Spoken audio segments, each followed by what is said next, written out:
Welcome to the Trusted Network Solutions Fast 5. In this segment, we'll be discussing the benefits of shared storage for small and medium-sized businesses.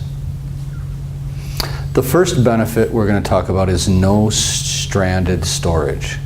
So normally, if you have 3 or 4 different servers, each server has its own direct attached storage. Literally drives plugged right into the server or a shelf hanging off the server.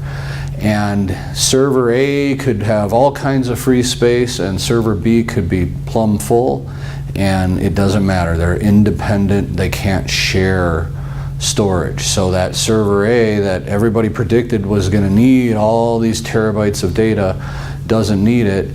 And B, we shorted and didn't give it enough, we're stuck. There's no way to transfer that storage from A to B.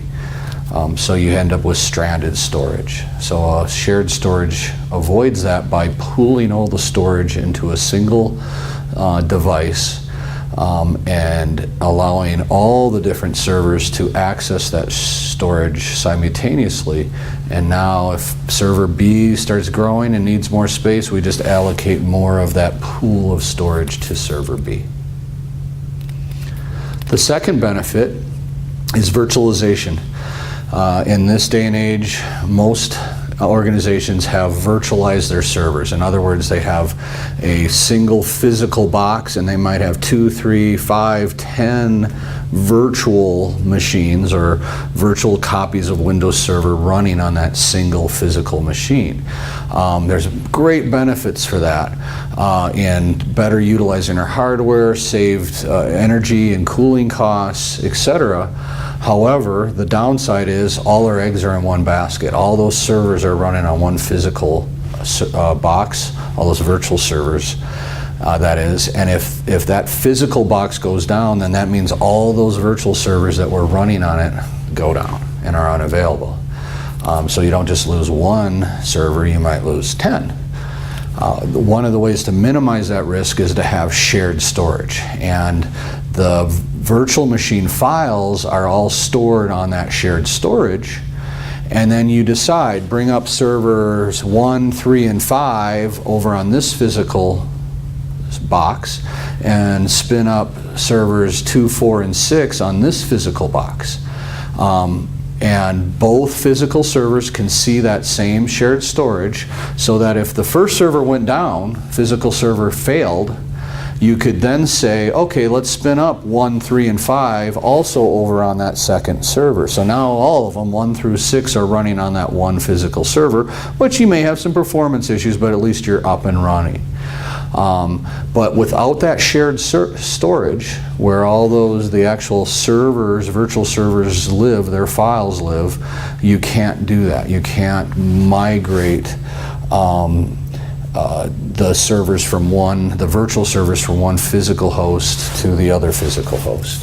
Another advantage of virtualization are things like live migration in the Windows world, Hyper-V world, or in the VMware world, vMotion, where we actually, without taking the server down, a virtual server down, can migrate it from one physical host to another physical host. The only way you can do that usually is if you have shared storage where all the files live. The third advantage of shared storage is high availability. This is building on the discussion we had about virtualization. With the high availability, if we lose a physical box, we can bring up those virtual machines on the second or third box. A best practices setup is we actually have 3 physical hosts and a SAN, or shared storage.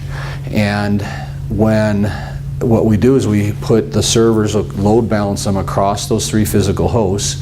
If any one of those physical hosts goes down, then 1/3 of the load is lost, but that third is spread over the remaining 2 hosts.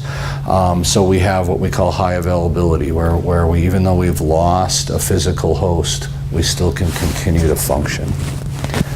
The fourth advantage of shared storage is data protection. A great example of that is what are called snapshots. The SAN is a sophisticated storage device that has the ability to do things like snapshots, which is basically take a photograph of the data, what it looks like right now.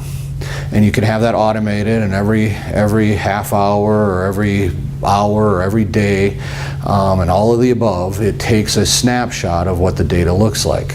Where that becomes important is if down the road we have data corruption, and let's say at 3 in the afternoon a virus happens, the server freaks out, our data gets corrupt.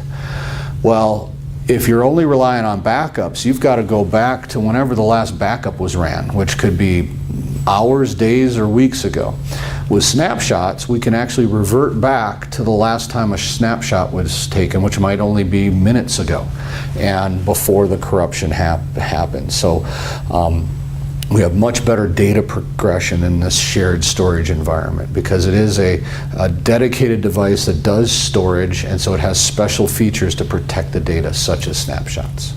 The fifth advantage of a shared storage environment is better performance.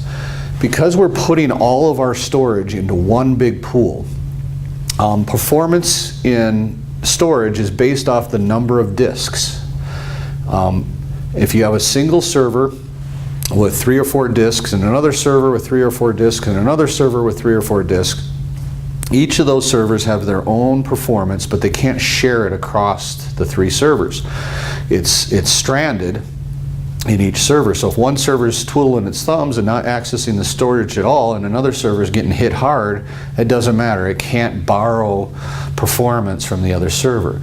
But in a shared environment, we can borrow that. Instead of having a total of, say, 15 disks spread across 3 or 4 servers, we have all 15 disks in a single pool. And so all of that performance is available to all the servers. And so if one server is really getting hit hard and needs a lot of IOPS while the other 3 or 4 servers are twiddling their thumbs, that hungry server can utilize all of that disk and the associated performance that comes with a larger pool of disks. So you'll be able to give better performance when needed because, again, you've got a shared pool of resources. So as a recap, the 5 benefits to small and medium businesses of shared storage are: first, no stranded storage. We've got a big pool of it and we carve it up as we need it. And as a server grows, we just allocate more space to that one server. Virtualization, enabling some of the great features like vMotion or live migration that virtualization offers. High availability. We can have, again, in a virtualized environment, if a single host, physical host fails, we can have the virtual machines that we're running on that physical host be spun up on another physical host, assuming we have shared storage to allow that. Data progression and protection.